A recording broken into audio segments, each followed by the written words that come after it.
The 18th and 19th centuries are known for many significant periods, most notably the French Revolution. It was a pivotal event that set the stage for Napoleon's rise to power. It brought about significant political, social, and economic changes, challenging established monarchies and introducing revolutionary ideas such as liberty, equality, and fraternity. So, folks, today we delve into the life and legacy of one of history's most iconic figures. Napoleon was a brilliant military strategist who rose through the ranks of the French army and eventually became the emperor. Join me as we look into the French Revolution and the Napoleonic Wars. This video serves as the first part of a detailed exploration of the life of this military statesman. Upon researching this individual, I realized that I couldn't manage to fit the whole documentary into one video. So, stay tuned for the next part, which will be uploaded soon. Without further ado, let's begin. Now, Napoleon Bonaparte was born on August 15, 1769 in Ajaccio, Corsica, which at the time was under French rule. He was born into a relatively modest family. His father, Carlo Bonaparte, was a lawyer, and his mother, Letizia Romolino, came from a noble family. Because he was from a noble family, Napoleon was sent to a military school so that he could be prepared for future careers. This meant working in either the military or in public service. This may surprise a lot of you, but during this period, it was common for descendants of the nobility to be sent to such schools. France had a well-established tradition of educating young children in military schools. However, the education system varied based on social class, and most of the population, particularly those from lower social classes, did not have access to such specialized military education. Education for the general population during this period was often provided by local schools, tutors, or religious institutions. How interesting! Now let's jump forward in time to the start of the French Revolution. At this point, Napoleon is 20 years old. This is important to understand as he was already getting involved in politics at a young age. This goes to show how aware and mature Napoleon was at the time and may be part of the reasons as to why he eventually became the emperor. Now, the French Revolution was kick-started by many things. These were economic hardships, social inequality, and political discontent. France was burdened with a financial crisis, high taxes, and a rigid social structure that favored the aristocracy. This meant a hellish life for the everyday people of France. But this did not mean that these people would give up and do nothing. Quite the contrary. They rose up, formed what we would see as a political party, and evidently challenged the Estates General system that they had been subjected to. These people were from the Third Estate, and for the moment, their only intention was to address issues related to taxation and representation. This is important to understand as they weren't just people revolting against the system. They felt like their lives were unbearable and no one would hear their voice. This is how the National Assembly was formed. If you are interested in what is about to come, then consider smashing that subscribe button as we are only just emerging onto the focus of the video. After you do that, leave a comment saying, "I subscribed," and I will be sure to reply to every single one of them. Your support does help me out a lot in my early YouTube career. It motivates me to carry on giving an audience something to be entertained by. Without further ado, let's continue. On July 14, 1789, the storming of the Bastille took place. For those unsure, the Bastille was a medieval fortress and prison in Paris, seen by many as a symbol of royal tyranny. The fall of this fortress is often considered a symbol of the people's uprising against oppression. There were many causes for this event, some of which we have already touched upon. Another reason why this event had to take place in the eyes of the Third Estate was because there were rumors that King Louis Roman XVI was planning to use military force against the National Assembly. This meant that the people had to act swiftly against the king and his royal tyranny, or else they would be crushed, and we would have probably never heard of them. Well, it's a great thing they succeeded then. Now, the Bastille had many weapons inside, which is why the revolutionaries targeted it.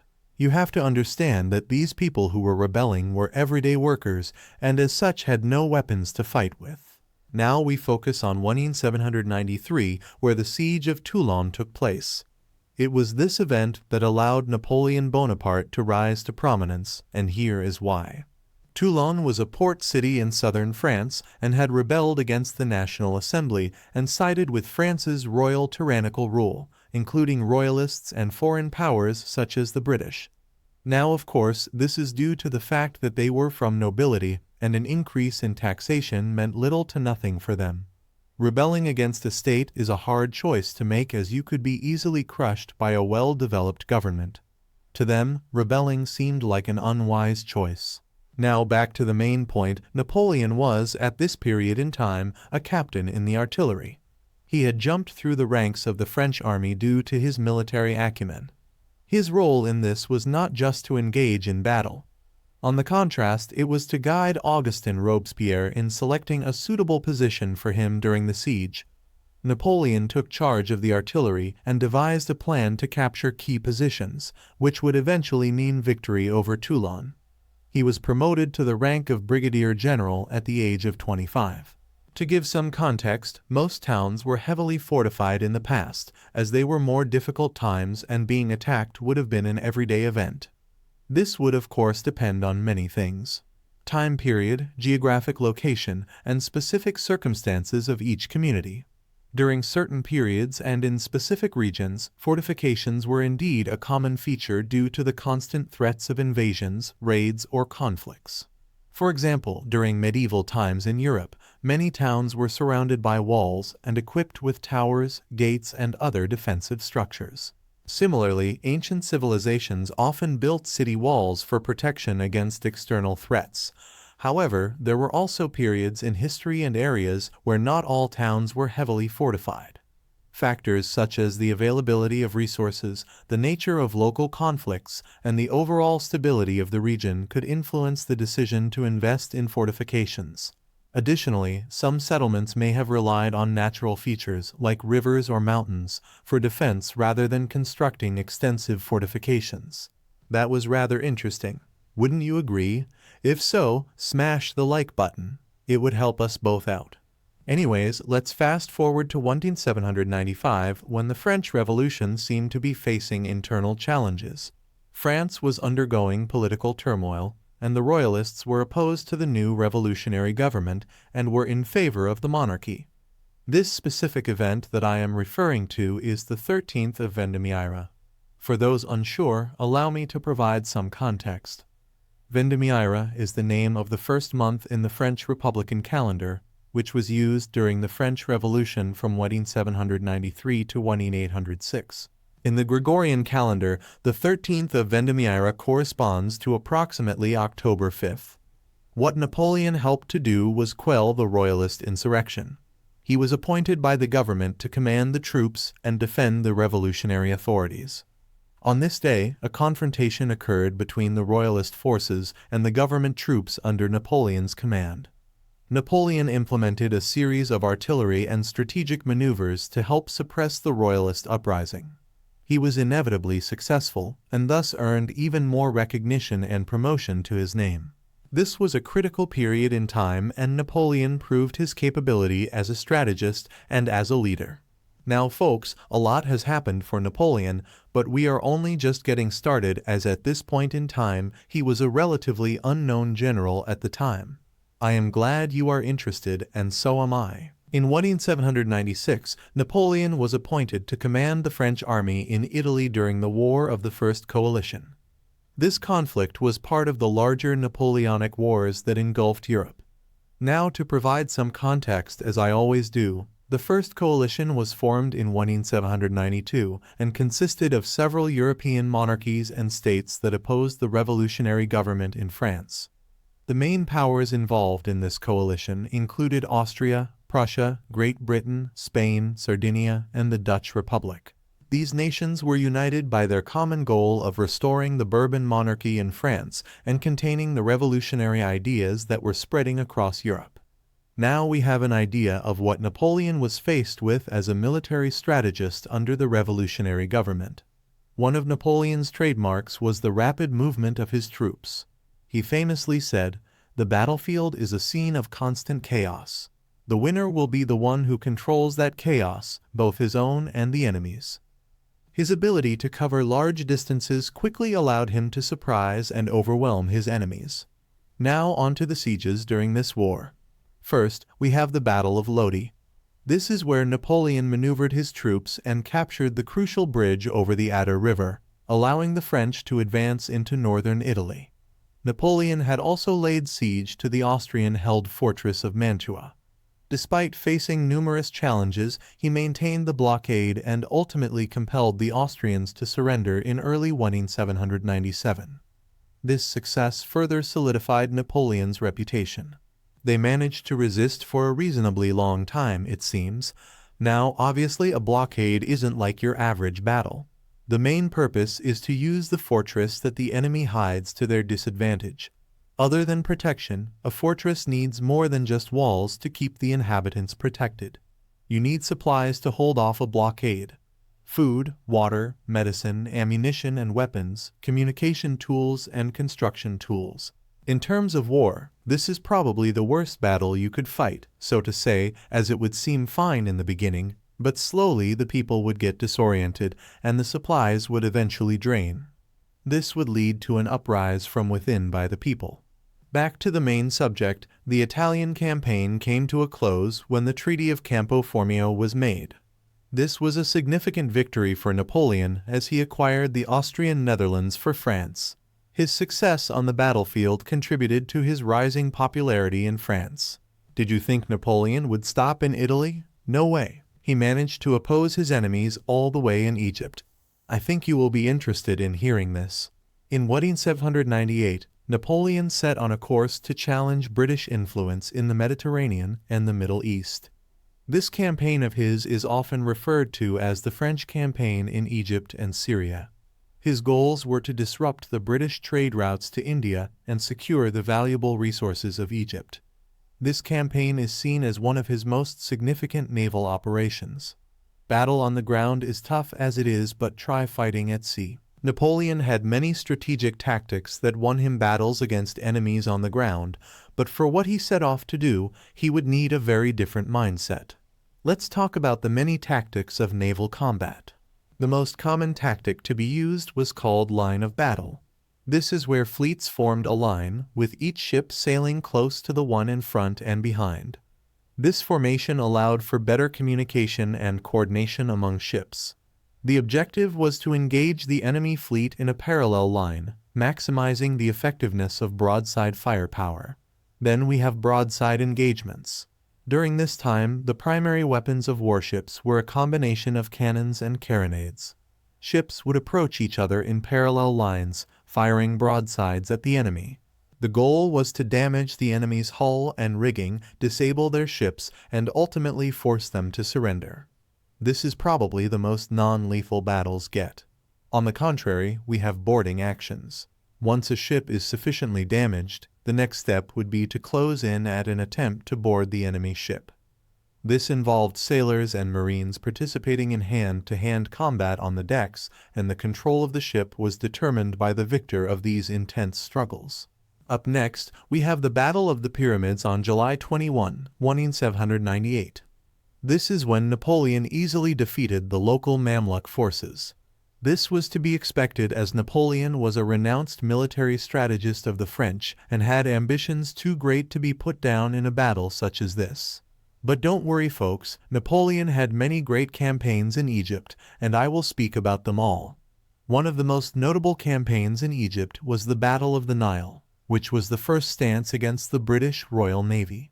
Unfortunately, Admiral Horatio Nelson managed to defeat Napoleon's fleet in Aboukir Bay on August 1 and 2 of 1798. Nelson's victory in this naval battle severely weakened the French position in Egypt, as it cut off their sea communication and stranded Napoleon and his army in the region. I know that this video has been filled up to the brim with Napoleon's victories, but remember that he isn't just known for his success, but for his struggle in fighting for what he believed in. That is true strength. Coming out successful despite all the struggles he faced only goes to show how great Napoleon was. Despite facing challenges and setbacks, Napoleon implemented various reforms during his time in Egypt, including scientific and cultural initiatives, such as the establishment of the Institut d'Egypte to study and document the country's ancient history and culture. The Rosetta Stone, discovered during this period, played a crucial role in deciphering ancient Egyptian hieroglyphs. In 1799, as the situation in Egypt became increasingly precarious and news of political developments made its way to France, including his rise to power as first consul, Napoleon then decided to abandon his army and return to France. This marked the end of his direct involvement in the Egyptian campaign.